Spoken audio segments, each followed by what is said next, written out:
This video is how to measure the back set of a lock.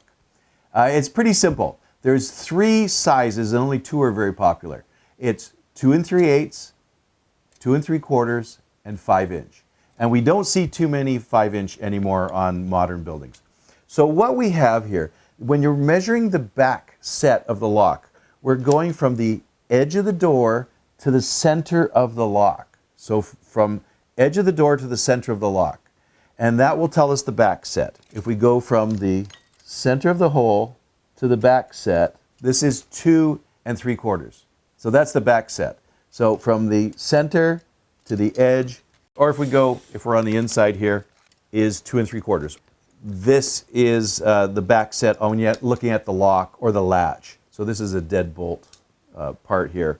So on here, it's from the edge of this to the center here. And a lot of these are adjustable. So from the edge to the center, that's 2 3/4. When I adjust it, and they all adjust differently, from the edge of the lock, the bolt, to the center is 2 3/8. Now, occasionally, again, it's mostly the older ones, and here's a real old one I got kicking around. This is the 5-inch. So from the edge of the door to the center.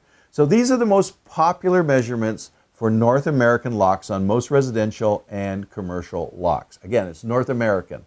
There's all sorts of other locks, but this video is just how to measure, and this is a common problem.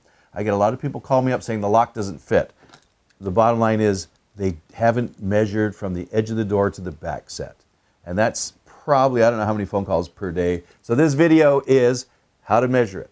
So here we go from the edge to the center of the hole.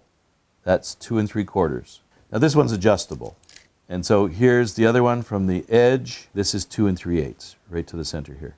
2 3/8. Now what we have occasionally, we don't see too many of these anymore, from the edge here to the center is 5 inches. Again, not too common. 2 3/8, 2 3/4 are the most common. Occasionally we get 5-inch on North American locks. I hope you enjoyed watching this video. Subscribe to my channel. Also, visit my website and you can see what online locksmith training I have for beginners, intermediate, and advanced, as well as my covert methods of entry and my non-destructive methods of entry.